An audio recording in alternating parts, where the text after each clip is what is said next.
اللهم صل على محمد وعلى آل محمد كما صليت على إبراهيم وعلى آل إبراهيم في العالمين إنك حميد مجيد. قال الله تبارك وتعالى في كلامه المجيد: أعوذ بالله من الشيطان الرجيم. بسم الله الرحمن الرحيم. وأما الجدار فكان لغلامين يتيمين في المدينة وكان تحته كنز لهما وكان أبوهما صالحا فأراد ربك أن يبلغا أشدهما ويستخرجا كنزهما رحمة من ربك وما فعلته عن أمري ذلك تأويل ما لم تستطع عليه صبرا. قال المؤلف والمفسر رحمه الله تعالى: أدام النفع بعلومه وعلومكم في الدارين آمين. إلى أن قال: وقوله تبارك وتعالى: ذلك تأويل ما لم تستطع عليه صبرا، أي هذا تفسير ما ذقت به زرعا ولم تصبر حتى أخبرك به ابتداء، ولا ما أن فسره له وبينه ووزعه وأزال المشكل وقال تستطيع. وقبل ذلك كان الإشكال قويا ثقيلا فقال: سأنبئك بتأويل ما لم تستطع عليه صبرا. وقابل الأسكر بالأسكر والأخف بالأخف، كما قال: فما استطاعوا أن يظهروه وهو الصعود إلى أعلاه وما استطاعوا له نقبا وهو الشق من ذلك، فما وقابل كلا بما يناسبه لفظا ومعنى والله أعلم. اب مفسر رحمۃ اللہ علیہ قصہ سیدنا خضر علیہ السلام میں بیان فرما رہے ہیں کہ ذالک تعویل ما لم تستطع. تعویل کا معنی جو ہے تفسیر ہے، تو تعویل معنی جو ہے تعبیر بھی آتا ہے، جیسے قرآن مقدس: تعویل رؤیا من قبل قد جعلها ربی حقا. جیسے یوسف علیہ السلام نے فرمایا تھا حضرت یعقوب علیہ السلام کی خدمت میں کہ آج جو اللہ نے ہمیں جمع کیا، یہ عزت دی، یہ مقام دی، ھذا تعویل رؤیا، یہ وہ میرا خواب کی تعبیر ہے جو میں نے خواب دیکھا تھا. تو تعویل بمانے تعبیر بھی ہے، تعویل بمانے تفسیر بھی ہے، تعویل بمانے اور یعنی ایک مسئلے سے نکلنے کے لیے کسی طرف مائل ہونے کے معنی میں بھی آتا ہے. تو یہاں جو تعویل کا لفظ ہے تفسیر کے معنی میں ہے کہ ذالک تعویل ما لم تستطع علیہ صبرا، یہ تفسیر ہے جس وجہ سے آپ کا دامن تنگ ہو گیا اور آپ صبر نہ کر سکے ابتدا میں، تاکہ میں آپ کو بیان کروں اور واضح کروں اور مشکل ظاہر کروں. تو یہاں دو لفظ آئے، ایک جگہ ہے تستطع علیہ صبرا، ایک جگہ ہے تستطع علیہ صبرا. تو وجہ یہ ہے کہ جب حرف زیادہ ہوگا تو معنی بھی زیادہ ہوگا، جب مبنا میں زیادتی ہوگی تو معنی میں بھی زیادتی ہوگی. تو معنی یہ ہے کہ جیسے جیسے سوال مشکل تھا اس لیے وہاں کہا گیا لم تستطع علیہ صبرا. جیسے اللہ نے فرمایا قرآن فمستطاعوا، تو وہاں مستطاعوا ہے کہ اس پہ چڑھ نہیں سکتے دیوار پہ. فمستطاعوا له نقبا، اور ان کو طاقت نہیں کہ اس میں سوراخ کر سکیں، تو سوراخ کرنا چڑھنے سے بھی زیادہ مشکل تھا، اس لیے وہاں مستطاعوا کہا گیا اور وہاں پہلے لفظ سے مستطاعوا کہا گیا.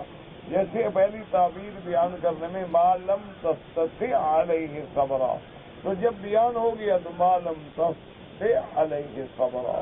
اس لیے مفسر رحمۃ اللہ علیہ فرماتے ہیں کہ چونکہ اشکال جو ہے وہ بہت قوی اور بہت بھاری تھا، اس لیے ثقیل کو مشکل سے اور خفیف کو خفیف سے حل کیا گیا. جیسے فرماتے ہیں وَمَا اسْطَاعُوا أَن يَظْهَرُوا كَمَنْ هُوَ الصُّعُودُ إِلَىٰ أَعْلَاهُ، یہ بھی چڑھنا بھی مشکل تھا، لیکن اس دیوار میں سوراخ کرنا بہت مشکل تھا کہ ایک ایسی دیوار جو لوہے سے بنائی جائے اور پیتل کو پگھلا کے اور سکہ پگھلا کے اس میں ڈال دیا جائے تو اس میں سوراخ کرنا آسان تو نہیں ہوتا.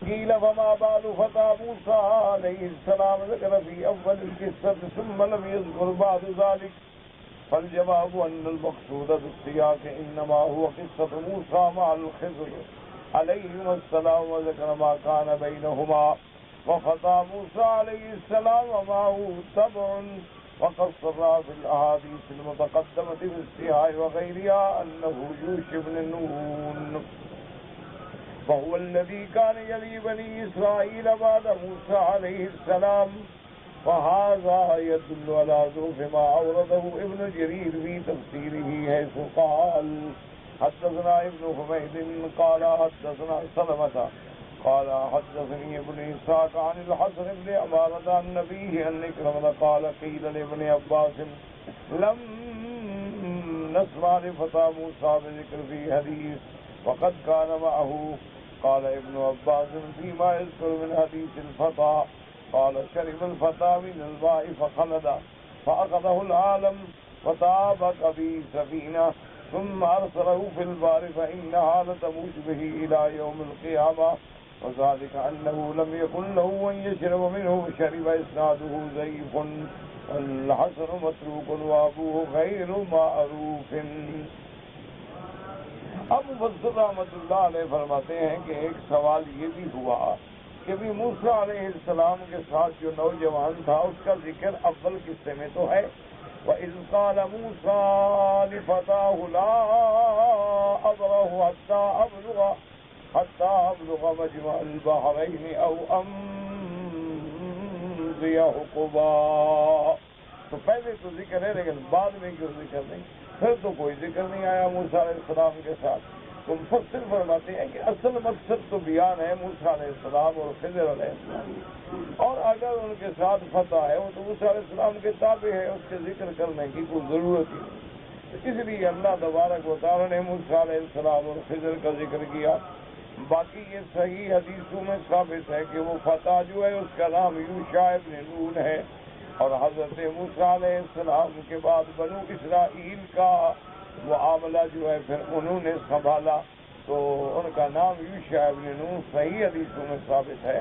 باقی اول قصے میں ذکر موجود ہے اور باقی قصے میں ذکر کے نہ ہونے کی وجہ یہ ہے کہ ضرورت ہی نہیں کیونکہ مقصد جو ہے مقصد حضرت موسیٰ علیہ السلام اور خضر علیہ السلام. اسی لیے مفسر رحمۃ اللہ علیہ فرماتے ہیں کہ ابن جریر نے اپنی تفسیر میں ایک حدیث نقل کی ہے لیکن وہ بالکل ضعیف ہے. اس لیے کہ حضرت ابن عباس سے پوچھا گیا کہ لم نسمع لفتى موسیٰ بذکر فی حدیث کہ بھی کسی حدیث مبارک میں موسیٰ علیہ السلام کے ساتھ جو نوجوان ہے اس کا ذکر نہیں آیا. تو انہوں نے فرمایا کہ ہاں آتا ہے ذکر کہ اس نوجوان نے ایک پانی تھا وہ ماء الحیات جس پانی سے مچھلی زندہ ہوئی تھی تو وہ پانی پی لیا تو لہٰذا وہ بھی ہمیشہ کے لیے زندہ رہے گا. فَأَخَذَهُ الْعَالَمُ وَطَابَقَ بِهِ سَفِينَةً اور پھر لوگ اس کو کشتی بنا کے اس کے اوپر سوار بھی ہوتے اور دریا میں چھوڑا گیا تاکہ قیامت تک وہ چلتا رہے. وَذَلِكَ أَنَّهُ لَمْ يَكُنْ لَهُ أَن يَشْرَبَ مِنْهُ کیونکہ اس کو اجازت نہیں تھی کہ اس پانی سے وہ پیتا لیکن جب اس نے اس پانی سے پیا تو اس امتحان میں اب یہ سارے قصے بالکل اسناد اس کا ضعیف ہے کیونکہ اس کی سند کے اندر جو راوی ہے حسن ابن عمارہ تو حسن جو ہے یہ متروک ہے اور اس کا باپ جو ہے وہ غیر معروف یعنی مجہول ہے. تو لہذا اس سند کا کوئی اعتبار نہیں کہ وہ بندہ تھا پھر پانی پیا پھر وہ پھٹا بن گیا پھر اس کو سمندر میں چھوڑ دیا گیا کہ یہ کشتی بن گیا لوگوں سے سارے قصے. اصل مشکلات یہی ہیں کہ اللہ ان یہودیوں کو برباد کرے کہ انہوں نے مسلمانوں سے ہر قسم کا انتقام لیا ہے ہر جگہ انتقام لیا ہے یعنی روایات میں حکایات میں قصص میں تفاسیر میں اور ایسے ایسے قصے گھڑ کے داخل کیے ہیں کتابوں میں کہ حضاء کے فن لوگ جو ہیں وہ تو سمجھ سکتے ہیں ورنہ ہم جیسے لوگوں کو کیا پتہ لگتا.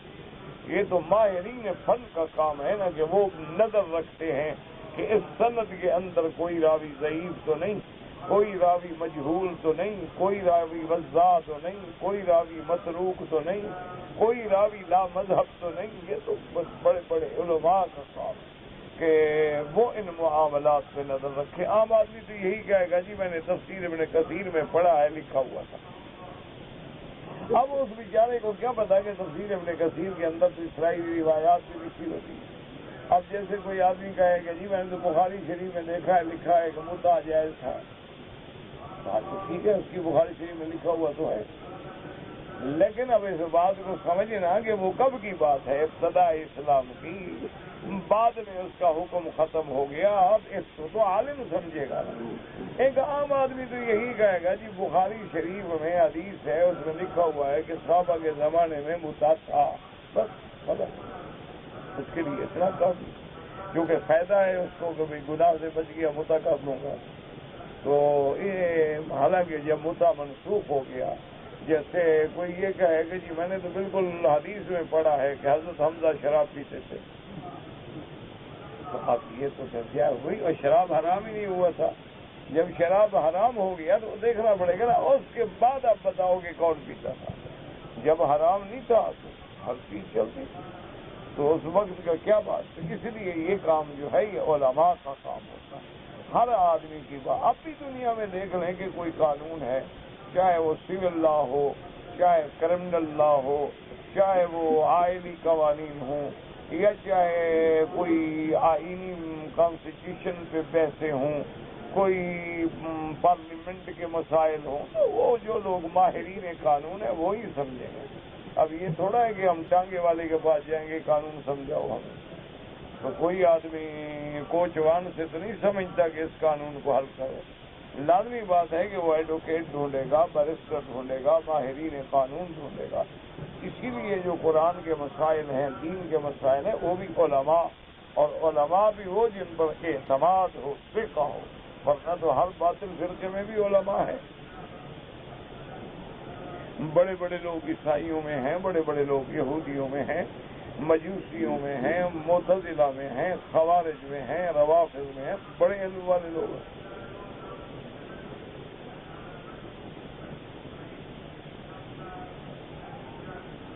تو اس لیے ہمیشہ جب بھی کوئی دین کی بات ہو تو دین والوں سے پوچھیں. جب بھی کوئی قرآن کی بات ہے، حدیث کی بات ہے، اسلام کی بات ہے، دین کی بات ہے، تو اللہ والوں سے، علماء سے رجوع کریں تاکہ وہ آپ کو صحیح راستہ بتا سکیں. اور ان کے نظر میں ہوتا ہے کہ یہ قول غلط ہے، یہ ضعیف ہے، یہ متروک ہے، اور اس بات پہ عمل. فرمایا وَيَسْأَلُونَكَ عَنْ ذِي الْقَرْنَيْنِ قُلْ سَأَتْلُو عَلَيْكُمْ مِنْهُ ذِكْرًا إِنَّا مَكَّنَّا لَهُ فِي الْأَرْضِ وَآتَيْنَاهُ مِنْ كُلِّ شَيْءٍ سَبَبًا. يقول نبی محمد صلی اللہ علیہ وسلم يسألونك يا محمد عن ذی القرنین عن خبرہ. اللہ نے فرمایا کہ میرے محبوب محمد مصطفیٰ صلی اللہ علیہ وسلم آپ سے ذی القرنین کے بارے میں پوچھتے ہیں، سوال کرتے ہیں. وقد قدمنا بعض كفار مكة إلى الكتاب والسنة ما يمتحنون به النبي صلی اللہ علیہ وسلم وقالوا صلوا عن رجل طواف في الأرض وعن فتية ما يدري وسعوا وعن الروح ونزلت سورة الكهف. اب مفسر فرماتے ہیں کہ جیسے آپ پڑھ چکے ہیں کہ کفار مکہ جو ہیں انہوں نے اہل کتاب یعنی یہودیوں کے پاس مدینہ منورہ میں آدمی بھیجے کہ آپ لوگ ہمیں کچھ سوال بتائیں تاکہ ہم اللہ کے نبی محمد مصطفیٰ صلی اللہ علیہ وسلم کا امتحان کر سکیں. تو یہودیوں نے ان کو سوال بتائے کہ حضور سے پوچھیں سألوا عن رجل طواف، ان سے پوچھیں کہ وہ کون بندہ تھا جس نے ساری زمین کا چکر لگایا، مشرق مغرب میں پہنچا، وہ کون ہے؟ وعن فتیۃ، اور ان نوجوانوں کا کیا قصہ ہے جنہوں نے غار میں پناہ لی. وعن الروح، اور روح کیا چیز ہے؟ تو اللہ پاک نے سورۃ الکہف نازل فرمائی. وقد اورد مجریہا ہنا والامری فی مغازی حدیثا اسندہ وہو ضعیف. اب مفسر رحمۃ اللہ علیہ فرماتے ہیں کہ ابن جریر نے اور اسی طرح اموی نے اپنے مغازی میں ایک حدیث نقل کی ہے، لیکن وہ بھی حدیث ضعیف ہے۔ ان عقبۃ بن عامر ان نفرا من اليهود جاءوا يسألون النبي صلى الله عليه وسلم عن ذي القرنين فأخبرهم بما جاءوا له ابتداء، وكان فيما أخبرهم به أنه كان شابا من الروم وأنه بنى الإسكندرية وأنه علا به ملك إلى السماء وذهب به إلى الصبح ورأى أقوام نجوم وجه الكلاب وفيه طول ونكارة رب لا يسقي واكثر ما فيه انه من اخبار بنی اسرائیل۔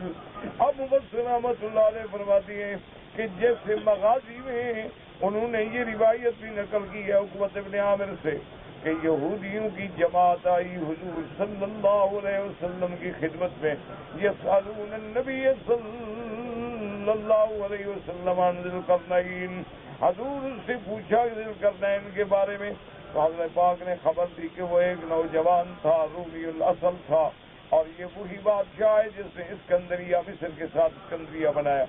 اس وانہ علی بھی ملک الی السماء، اس کے بعد پھر آسمانوں تک پہنچا، فرشتہ لے گیا، وذهب به الی الصد، اور صد تک بھی پہنچا، ورا اقوام، وہاں اس نے ایک قوم دیکھی، وجوہ مثل وجه الکلاب، کے ان کے چہرے ایسے تھے جیسے کتے کا چہرہ ہوتا ہے، وفیہ طول ونکارۃ، بڑی لمبی حدیث بیان کی ہے لیکن اس میں منکرات ہیں اور اس کو مرفوع کہنا حضور کی ذات تک بالکل غلط ہے، تو بعض روایتیں ایسے گھڑی گئی ہیں، حالانکہ اصل بات یہ ہے کہ اسکندر مقدونی یونانی الگ ہے، ذوالقرنین الگ ہے۔ اسکندر جس نے دارا کو شکست دی اور جس نے اسکندریہ بنایا وہ تو کافر تھا، اور ذوالقرنین تو اللہ کے بندوں میں سے عبد صالح ہے۔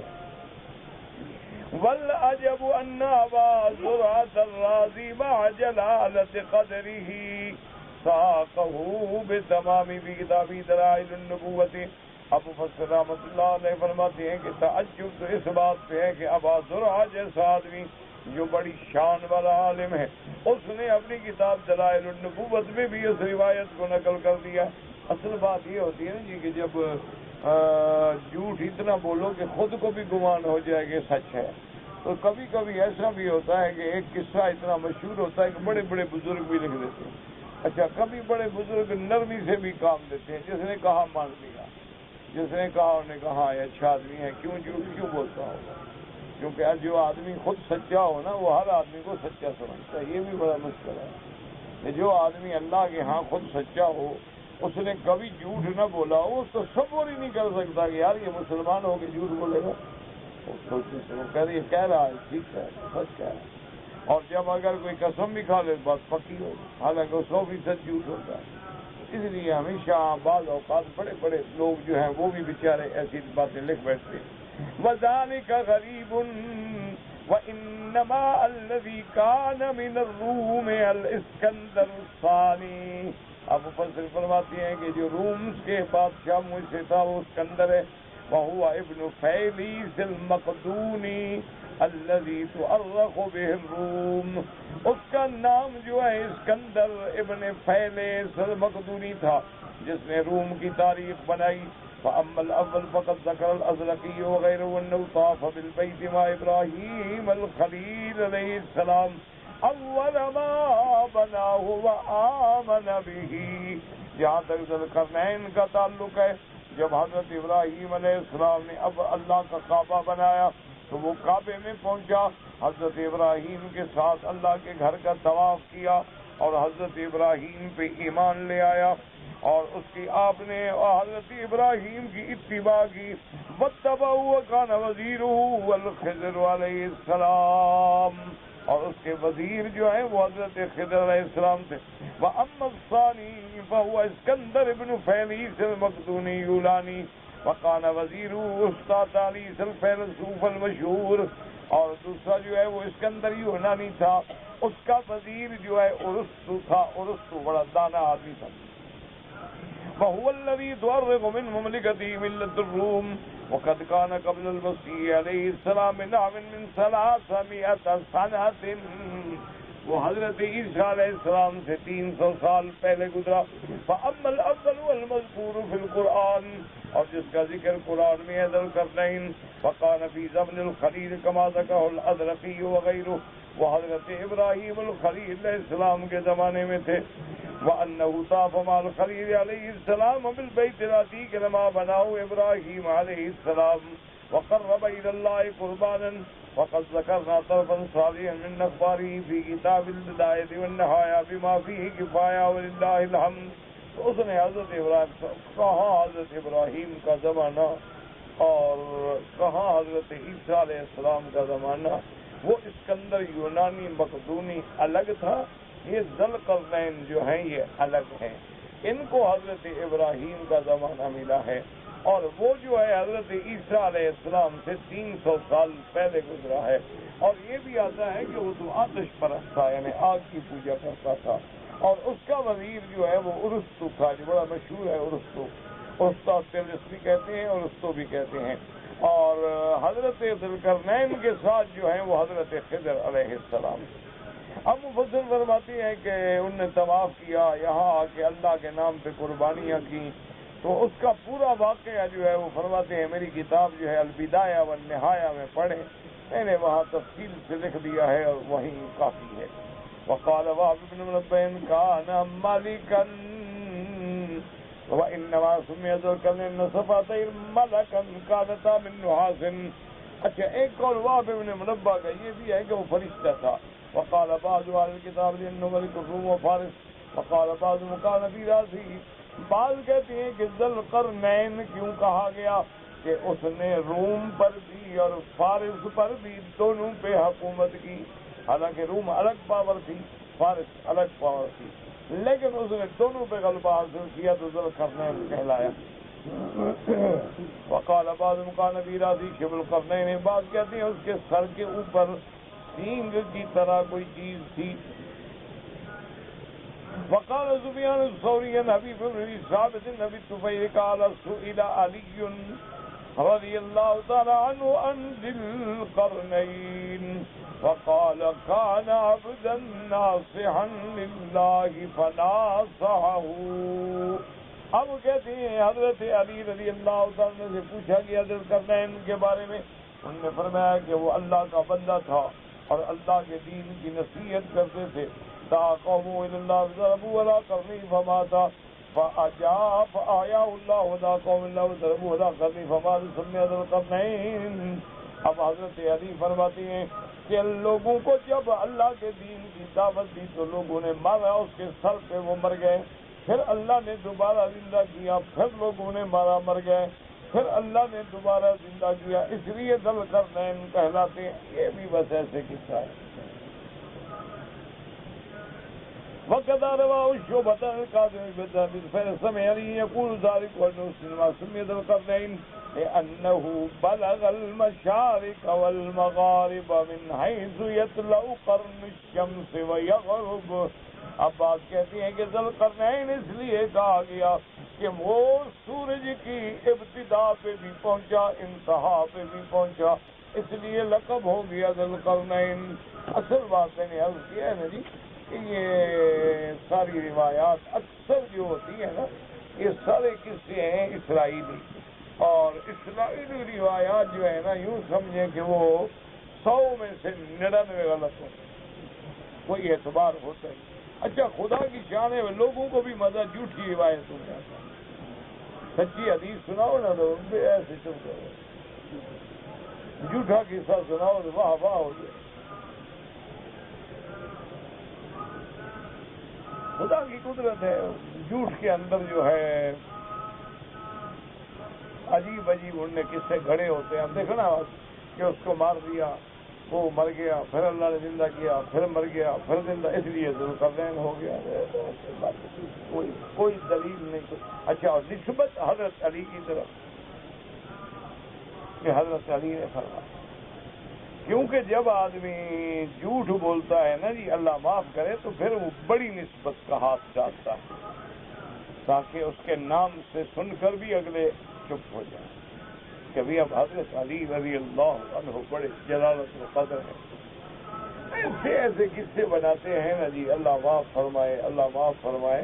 اچھا، اس لیے اللہ علماء کی قبروں پہ کروڑوں رحمتیں فرمائے، انہوں نے احادیث سے موضوع جو ہیں ان کے لیے الگ کتابیں لکھی ہیں، ان میں ساری موضوعات جو ہیں جمع کر دی کہ یہ گھڑی ہوئی حدیث ہے، جھوٹ ہے، جھوٹ ہے، جھوٹ ہے۔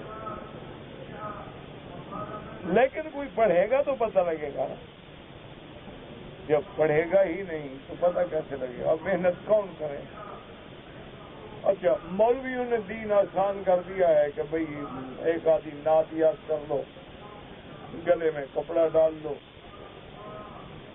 اور اچھی آواز کے ساتھ صلاۃ و سلام پڑھ دو، کوئی مر جائے تو ہیلا اسقاط کروا دو، قبر پہ اذان کھڑے ہو کے دے دو، قرآن پڑھ کے وہیں سارے مردے بخشوا دو 1 منٹ،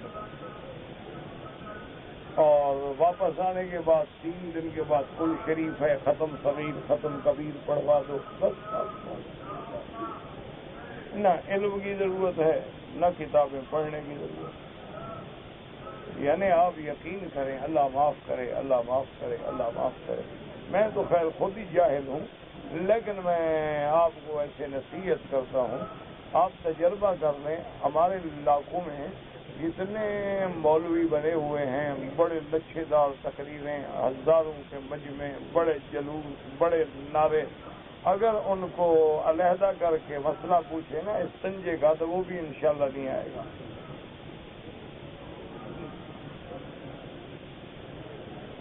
اس سے نماز کا ایک مسئلہ پوچھ رہے ہیں کہ مسبوق اور لاحق میں کیا فرق ہے،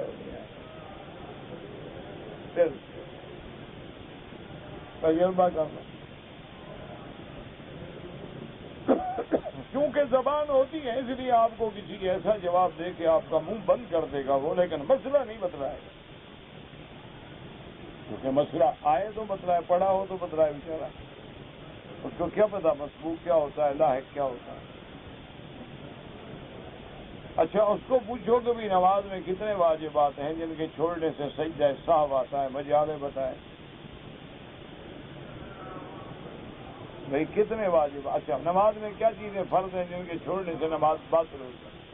کیونکہ فرض چھوٹے گا نماز ختم، واجب چھوٹے گا سجدہ سہو، حج عمرے میں فرض چھوٹے گا حج باطل، عمرہ باطل، واجب چھوٹے گا دم پڑے گا۔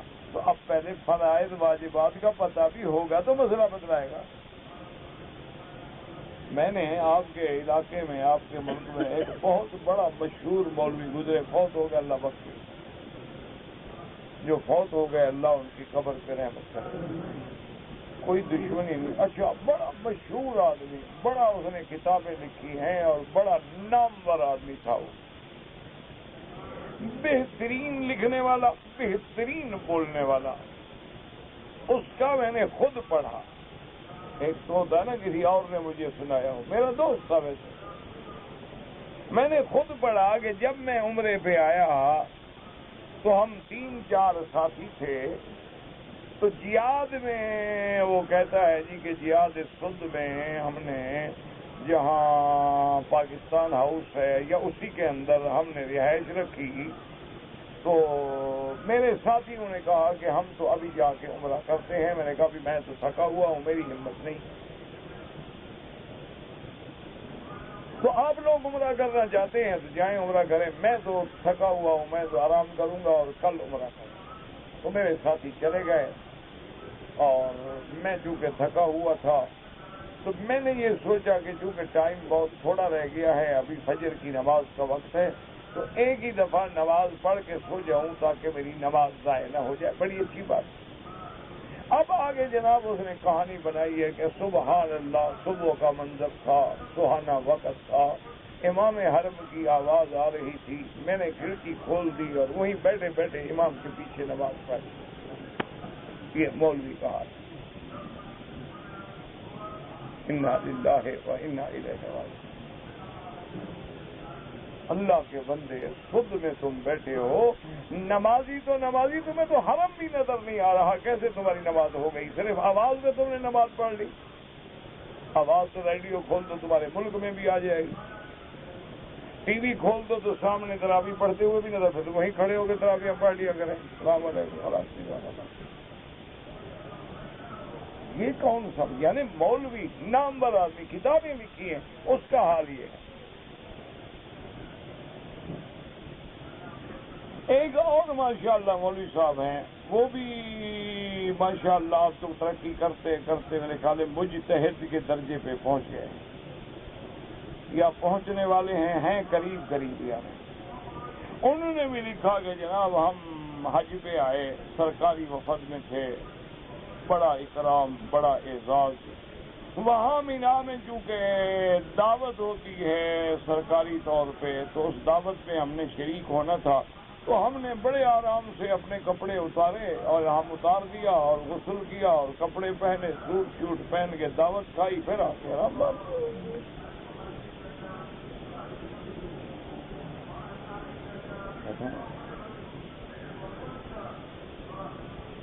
کیوں کہ بھئی ہمیں پروٹوکول اجازت نہیں دیتا تھا کہ ہم احرام میں جائیں لازمی کپڑوں میں جانا. انا للہ و انا الیہ. اور وہ اس کو کوئی احساس ہی نہیں کہ میں نے احرام میں کپڑے بدل لیے ہیں اور میں نے لبس المخیط کر لیا ہے اور میں نے سلے ہوئے کپڑے پہن لیے ہیں اور عذر کیا ہے ایک دعوت ہے پارٹی ہے کھانا ہے نہ جاؤ کیا ہو جائے گا. اگر جاؤ بھی الحمدللہ ثم الحمدللہ. ہمارے تو بادشاہ ولی العہد عمراء بھی حج میں آتے ہیں احرام میں ہوتے ہیں الحمدللہ. وہ تو خود دین پہ قائم ہیں لیکن ہم خوشامد میں احرام کھول دیں.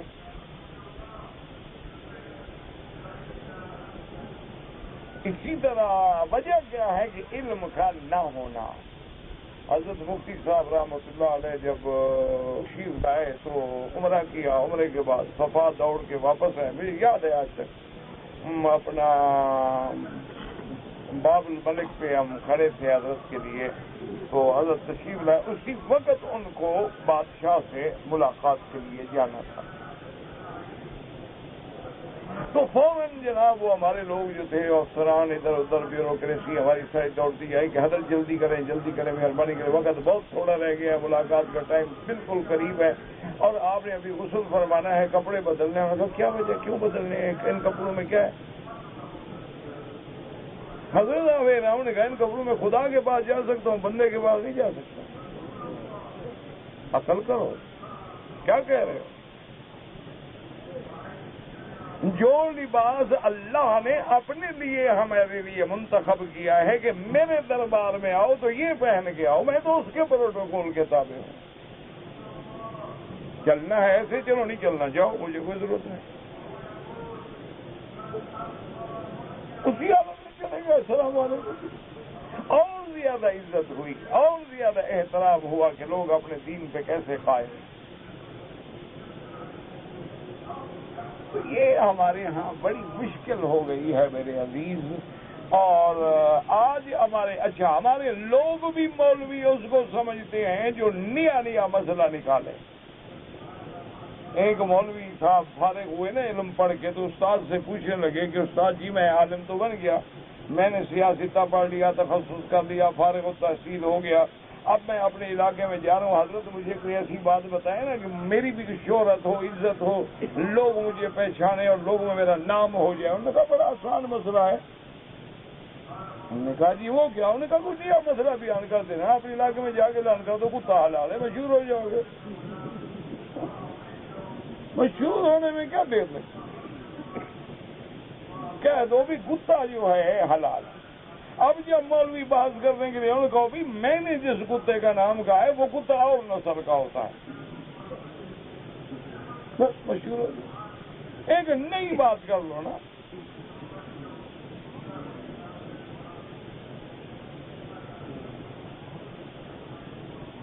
ایک مولوی نے ایسے اللہ معاف کرے شہرت کے لیے یا پیسوں کے لیے اس کی بیوی جب ایک آدمی کی فوت ہو گئی وہ آیا اس نے کہا مولوی صاحب میری بیوی فوت ہو گئی ہے لیکن ساس میری خوبصورت بھی ہے نوجوان بھی ہے اس سے میرا کسی طرح نکاح ہو سکتا ہے. انہوں نے کہا ہاں ہو سکتا کوئی بات. مسئلہ ہی کوئی نہیں. اور اس نے نعوذ باللہ ثم نعوذ باللہ خلاف سنت جو ہے وہ نکاح کر دیا. اب جناب شور ہو گیا, سارے مولوی چیخ پڑے کہ یہ ظلم ساس کے ساتھ نکاح. اور نے کہا مولوی ایسے چیخ رہے ہو یار, کیوں چیخ رہے ہو؟ ایک تو میں نے پیسے لیے, مفت تھوڑا کیا. دوسری بات یہ ہے کہ جس بندے کا نکاح ہے وہ قبر پرست ہے, وہ تو مشرک تھا, پہلے کافر تھا, پہلے نکاح کا اعتبار ہی کوئی نہیں. میں نے کلمہ پڑھا کے نہیں نکاح کیا اس کا, مسلمان ہی وہ اب ہوا ہے, پچھلے کفر کا کیا اعتبار ہے؟ مولوی چپ. اور اس کا اپنی علاج ہے انا للہ ہے. اگلے دن جیسے ہو ایک بات میرے پاس آ گئی, وہ حضرت وہ جو شوگر کا دوا ہے کسی نے بتایا, وہ اللہ کے بندے وہ بتانے والا مر گیا. میں نے تو ایک واقعہ ذکر کیا, وہ آ گئے کہ شاید میں بھی حکیم ہوں, میں اب شوگر کا دوا بتا دوں گا. سننے والے ایسے ملے ہیں اور سنانے والے میرے جیسے ملے ہیں تو کام تو پھر خراب ہونا ہی ہے نا جی. جب ڈرائیور میرے جیسا ہو, سواریاں آپ جیسی ہوں, تو گاڑی نے تو گرنا ہے. پھر تو لازمی بات ہے کہ کہیں نہ کہیں تو کھائی آئے گی اور گرے گا. انا للہ و انا الیہ. پہلے زمانے میں دور میں لوگ ہوتے تھے اللہ اکبر, حق حق ہے باطل باطل, اور وہ سختی سے کہتے تھے. اب دیکھیں امام ابو یوسف جیسا آدمی, اللہ اکبر, جو اپنے وقت کا امام.